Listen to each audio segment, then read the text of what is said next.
On the ground, rapid-fire weapons spit thousands of bullets, pinning the enemy down and causing wholesale destruction. But in the air, they cause even greater carnage. Right on, baby. And it's all thanks to technology that died out 100 years ago. The Gatling gun.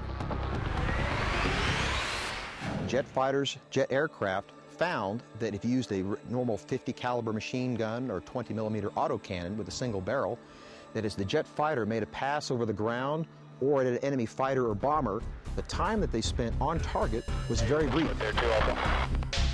And so what has happened is the old technology, the multiple barrel Gatling gun, has been reintroduced and reborn as the Vulcan cannon.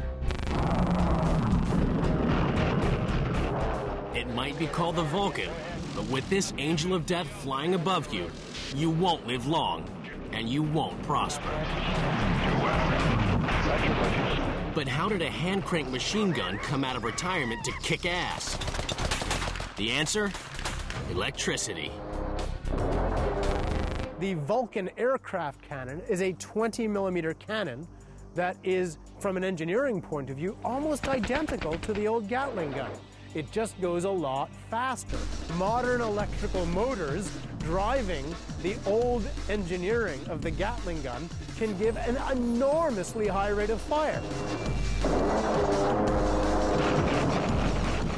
When the pilot flips off the safety and hits the trigger, the Vulcan cannon judders, screams, and lets loose 100 rounds a second, 6,000 per minute. More barrels means more bullets. And that, of course, makes it ideal for an aircraft. It might not have much time to get a shot off, and during that time, with a Gatling-type gun, it can deluge the target with fire.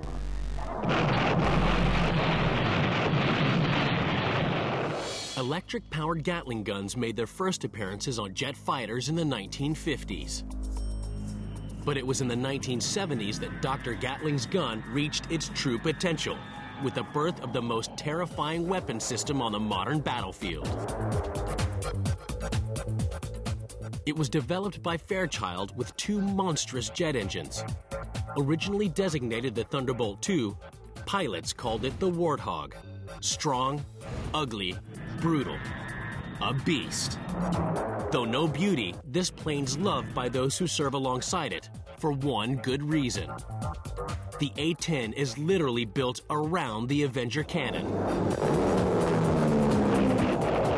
It's little more than a flying Gatling gun. We can see, as we get down to the real business end here, we have 7 rotating barrels. It's the same concept, basic concept, as the original Gatling gun.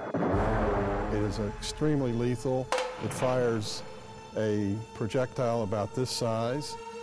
You can have depleted uranium-tipped ordnance. These are known as armor-piercing incendiaries. This is one hell of a can opener. The uranium-hardened ordnance was built with one thing in mind: annihilating Russian tanks. Since the Second World War, the Soviet Union has churned out the greatest armor in the world.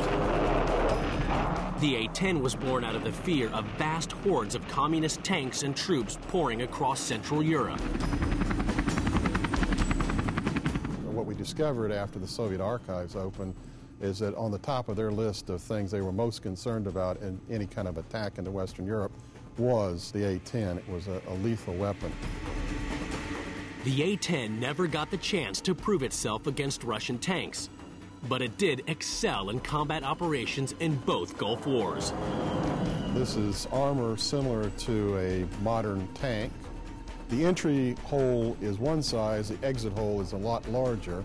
The poor people in between now are probably all dead.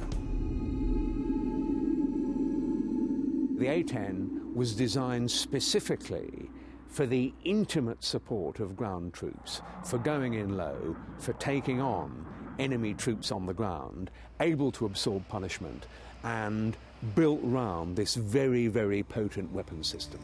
The truth of the matter is that 1 or 2 A-10s can take on a mechanized unit, and as long as there's no air support for that mechanized unit will cease to exist.